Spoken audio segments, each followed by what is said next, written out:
నిన్న వచ్చిన గాలి దుమారానికి చెట్ల కొమ్మలు చెట్లు విరిగిపోయి కరెంటు తీగలపై పడి తెగిపోయి ఇల్లందులో పలు చోట్ల అంతరాయం ఏర్పడింది. మాకు కూడా కరెంట్ లేకపోతే నేను ఎలక్ట్రీషియన్ విద్యుత్ శాఖ వాళ్ళతో వాళ్ళు వర్క్ చేస్తూ ఉంటే వాళ్ళతో ఉండటం జరిగింది. నైట్ తెల్లారి 4 అయింది.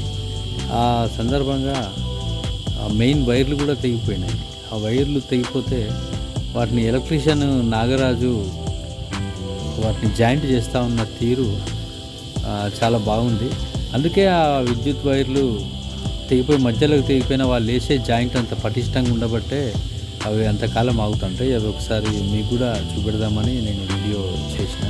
అది చూడండి. మీకు కూడా ఏదైనా చోట అలాంటి జాయింట్ చేయాల్సి వస్తే అట్లా లేయర్స్ తీసి ఒక్కొక్క లేయర్ ఒక్కొక్క వైర్ను ఒక్కొక్క లీడ్ను కొంచెం చుట్టి అది కట్ చేసి మళ్ళీ ఇంకో లీడ్ తీసుకొని కట్ చేసి ఇటు వైర్ను ఇటు కట్టేసి ఇటు వైర్ని ఆపోజిట్గా చుట్టేస్తే చాలా స్ట్రాంగ్ ఉంటుంది. చాలా బాగుంది ఇట్లా వైర్ జాయింట్ చేయటం.